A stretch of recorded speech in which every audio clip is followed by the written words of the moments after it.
Moderasi beragama di Desa Perjiwa. Desa Perjiwa sebagai salah satu desa di Kecamatan Tenggarong Seberang. Tentu saja dalam sebuah desa ini terdapat berbagai keberagaman, baik itu dari keberagaman suku, budaya, bahasa, adat dan istiadat maupun agama. Lalu, apa itu moderasi beragama? Moderasi beragama itu artinya di dalam permasalahan beragama, baik itu sesama muslim ataupun antar agama, berarti kita dalam hal ini harus bisa berpijak di tengah, menjadi penengah, yaitu di antara kedua ini kalau ada permasalahan dan sebagainya, kita harus mengambil kebijakan tidak memihak sini dan ini.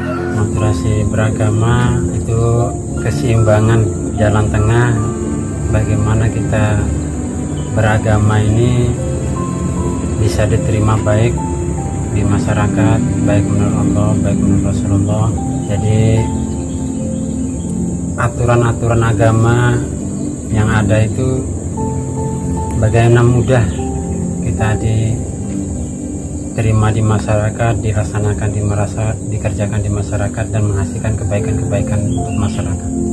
Moderasi beragama itu adalah sebuah konsepsi sebagai wadah untuk mengembangkan toleransi antar umat beragama untuk memperkuat persatuan dan kesatuan bangsa. Jadi moderasi beragama itu sangat diperlukan di desa ini, dan saya percaya dengan moderasi beragama, sikap toleransi antar umat beragama yang ada di Desa Perjiwa itu cukup bagus. Artinya bahwa kita harus saling bisa menerima satu dengan yang lain. Jadi ya, untuk moderasi beragama saya sangat mengakui dan sangat paham bahwa itu penting ya. Bagaimana hubungan masyarakat di Desa Perjiwa? Alhamdulillah, hubungan antar masyarakat di Desa Perjiwa ini mulai dari nenek moyang kami sampai sekarang tetap terpelihara, tidak pernah terjadi hal-hal yang melanggar hukum dan sebagainya. Segala sesuatunya apabila terjadi permasalahan sehari dirembukan di RT atau di tempat orang-orang tua di kampung ini, kemudian diselesaikan di desa. Karena masyarakat di sini rata-rata sering memaklumi kan, ada segala sesuatu itu yang penting ada pembicaraan, walaupun satunya ada kesalahan atau apa, asal itu ada kata maaf, sudah selesai, tidak ada yang namanya sampai ke jalur hukum dan sebagainya. Baik itu dalam kegiatan sehari-hari, kegiatan gotong royong dan sebagainya, semua dilakukan secara kebersamaan. Saya kan termasuk orang baru di sini, saya 3 tahun di sini. Jadi saya perhatikan orang Perjiwa ini nilai sosialnya tinggi. Kayak saya di sini kalau orang sini panen rambutan, saya dapat rambutan. Ada orang panen nangka, dapat nangka. Tergantung kita, pembawaan kita. Masyarakat di sini ini orangnya senang aja. Orangnya itu memang senang, ke masyarakat senang. Jadi tergantung kita, pembawaan kita. Kalau kita baik, mereka baik. Di sini di RT 3 itu rata-rata orang Buton. Orang Jawa sudahnya hari di sini, orang Jawa, orang Banjar, orang Dayak, ya biasa aja, berbaur aja. Jadi sini nih suku itu nggak terlalu dijadikan permasalahan. Yang penting itu tadi, sama-sama baik, sama-sama mengerti, ya hasilnya baik. Dan saya termasuk bersyukur di sini masyarakat Perjiwa ini yang tidak bisa ditiru itu di daerah lain, di sini ini ikhlasnya. Sampai tanya aja di mana-mana, kalau untuk menggali kubur, acara orang menggali kubur atau apa itu mungkin ada biaya. Kalau di sini tidak ada, gratis tis. Terus kerja bakti itu tidak repot, yang penting diberitahu turunan. Jadi kalau bahasa orang sini lambat dipadahi mah.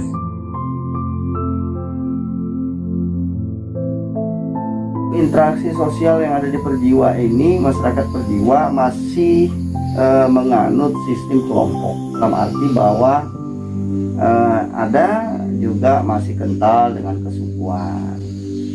Ya, dia berinteraksi sosial secara kelompoknya, keluarganya, agamanya. Jadi memang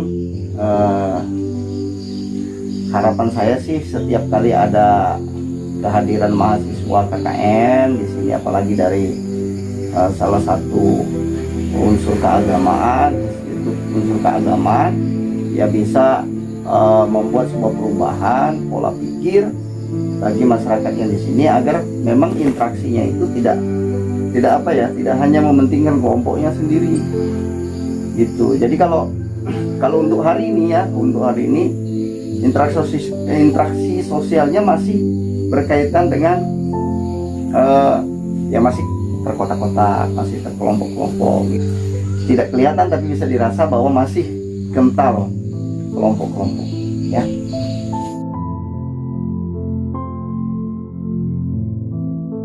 Bagaimanakah hubungan masyarakat dengan penduduk beda agama di desa Perjiwa ini?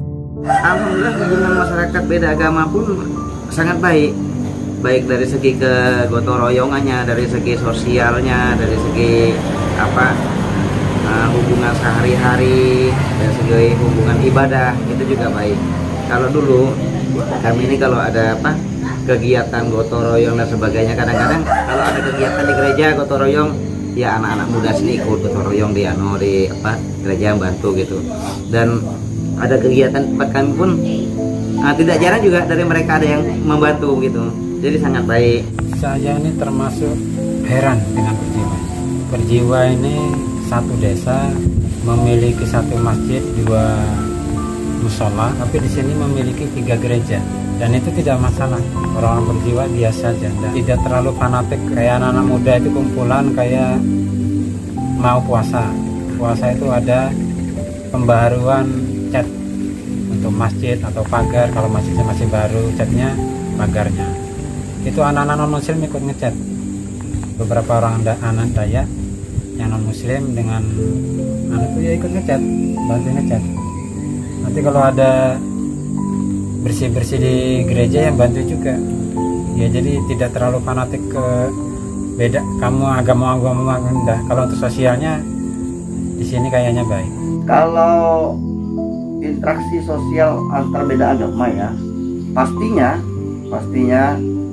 awal pasti ada kontranya, tapi setelah berjalan, setelah saling memahami, dan kita menganut juga sistem agamamu agamaku.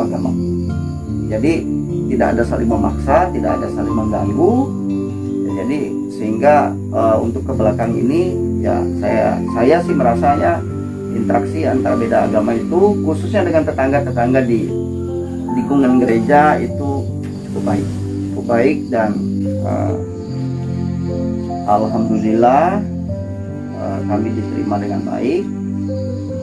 Puji Tuhan juga kami juga sebagai umat Kristen juga bisa memahami dan menerima. Bagaimana respon masyarakat setempat terhadap pendatang baru di desa ini? Kalau pendatang sebenarnya kalau di sini rata-rata kan memang pendatang di sini kan. Nggak pernah kok di sini artinya kalau ada pendatang itu semacam disisihkan, dijauhi dan sebagainya. Mereka ada kesusahan pun masyarakat tetap bantu. Suatu contoh di tempat kami ada orang meninggal itu dari pendatang dari Puru beberapa hari di sini kan meninggal, tetap masyarakat desa Perjiwa yang dari perawatan pengerjaan pemandian mayat dan sebagainya sampai penguburan itu dari masyarakat desa Perjiwa. Artinya kami tidak pernah membedakan antara pendatang dengan masyarakat asli sini dalam hal sesuatu yang memang sangat penting, artinya urgent. Di sini orangnya kayaknya terbuka dengan orang pendatang. Yang penting si pendatang ini mau berbaur, mau masuk, mau sama-sama mengerti, itu enak. Ya buktinya saya sendiri karena saya baru 3 tahun. Tinggal bawa pembawaan dari yang aja, pendatangnya aja. Saya lebih kenal dengan masyarakat ini karena ikut kerja bakti di masjid, di kuburan. Terus ada orang kematian, kadang-kadang kita biasanya kan nungguin mayat kalau harus dikuburkan besok. Nah itu kan ramai, satu kampung kan kumpul semua. Nah kita kalau cepat mau berbaur begitu tempat kita di masyarakat. Welcome, welcome. Siapapun dia. Ya artinya mau dia agama apa, mau siapa, kalau dia datang ke Perjiwa ini berarti dia adalah orang Perjiwa ya, apapun tujuannya. Hanya memang kita sih berharap dari pemerintahnya yang harus selektif, itu dari Kamtibmasnya yang harus selektif. Nah, kalau kita lah welcome sebagai orang Kristen, sebagai pendeta, siapapun yang datang kita welcome. Pertanyaan tambahan di sini Pak. Ya, Dari moderasi beragama yang Bapak telah jelaskan tadi, bagaimana menurut Bapak tentang sosial di masyarakat itu Pak? Tentang moderasi beragama jika disebutkan ini. ya tadi kan agak bertolak belakang ya, karena memang ada pemahaman yang masih ortodok ya. Saya tidak menyebutkan siapa golongan mana, tapi memang masih menganut tidak bisa menerima tidak bisa menerima keberagaman itu. Nah itu harus diupayakan gitu. Jadi sebagai tokoh, saya pikir kalau tokoh itu membangun hubungan yang baik, menciptakan toleransi ya antara kami dari pendeta yang ada di Perjiwa ini. Di Perjiwa ini kan ada 3 gereja. Kami yang ada di pendeta Perjiwa ada 3 gereja. Gereja Pantekosta di Indonesia, GPDI, saya di sini, kemudian ada GPSI, pendeta Teli di atas, kemudian ada GKII. Nah, jadi ada 3 gereja. Nah, kami dari pihak gereja berharap juga ada komunikasi yang baik antara pengurus masjid, antara tokoh agama dari agama lain, kita membangun komunikasi yang baik. Nah, itu salah satu cara kita untuk untuk menciptakan toleransi antar umat beragama. Hanya saja memang ada bagian-bagian atau kelompok-kelompok yang masih eksklusif. Jadi memang ada yang masih menutup diri gitu. Harapan saya ke depan ya tidak ada lagi tokoh agama ini yang menutup diri. Jadi bagaimana kita bisa membangun bangsa ini, bagaimana kita bisa membangun Perjiwa, tentu dengan memperkuat persatuan dan kesatuan.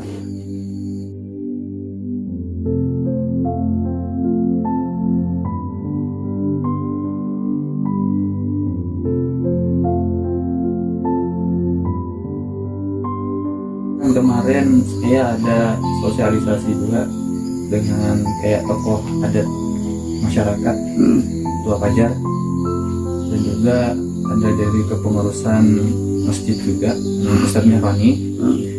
Beliau berdua ini kemarin ketika saya wawancarai itu kayak netral gitu Pak, dengan kayak yang beda agama begini.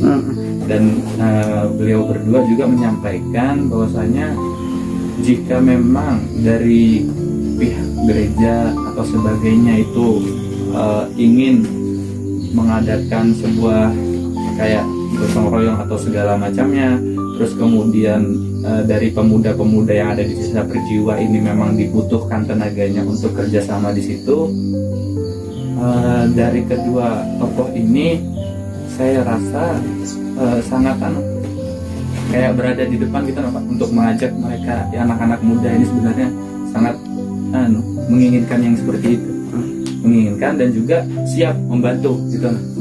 Nah di situ saya berpikir bahwasanya dua agama yang berbeda ini kayak kurang komunikasi dan juga kurang menyampaikan niat itu masih belum tersampai kayaknya di situ menurut saya.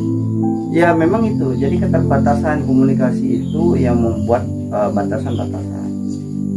Jadi puji Tuhan, alhamdulillah kalau saya mendapatkan informasi dari sampean bahwa mereka welcome terhadap gereja dan siap untuk mendukung apapun kegiatan gereja.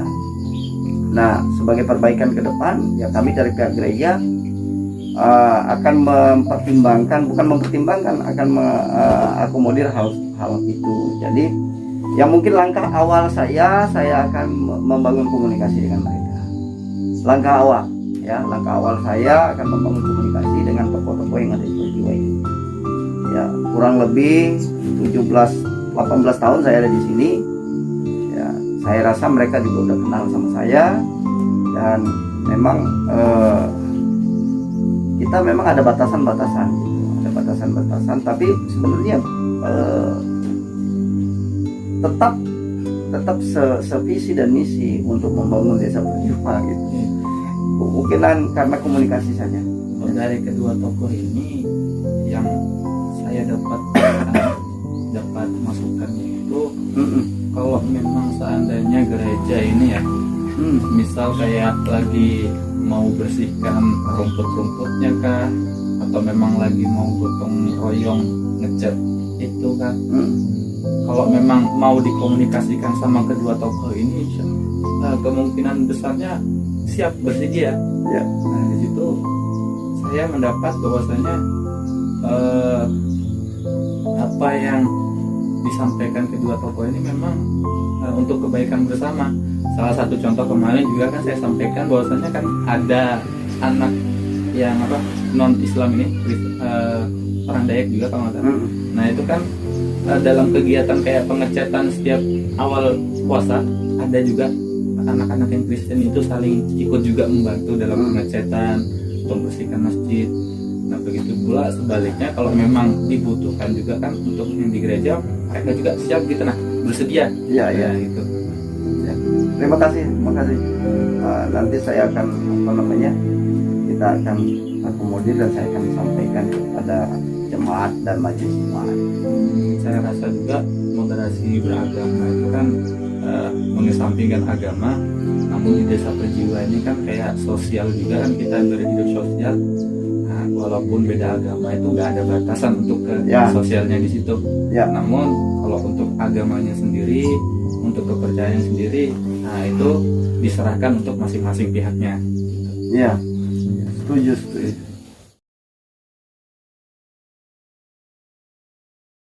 Moderasi beragama adalah sikap atau pandangan kita terhadap agama yang kita yakini dan kita amalkan ajaran agamanya dengan tidak bersikap ekstremisme, baik itu secara radikal maupun liberal. Moderasi agama sering kita kenal dengan sikap wasatiyah, yaitu kita dalam mengamalkan agama yang kita yakini dan kita pahami itu tidak terlalu cenderung baik itu ke kanan maupun ke kiri. Jadi dalam mengamalkan moderasi beragama ini kita memiliki dua kunci, yaitu memiliki pengetahuan dan jangan emosi. Kenapa kita harus memiliki pengetahuan? Karena ketika kita memiliki pengetahuan terhadap agama yang kita yakini dan kita pahami, kita tidak mudah menyalahkan, oh ini ajarannya salah dan punya kita lah yang paling benar. Tidak. Jadi itulah pentingnya kita mengetahui dan jangan emosi, yaitu antara emosi dan cinta itu berbeda. Mana jika kita menjalankan agama itu dengan penuh emosi, maka kita akan pasti melakukan, entah itu kita bersikap berlebihan maupun kekurangan. Atau mari dalam kita mengamalkan ajaran agama yang kita yakini dan pahami itu jangan terlalu keras maupun terlalu memudahkan, karena syariat atau aturan agama itu dikeluarkan mengikuti zamannya.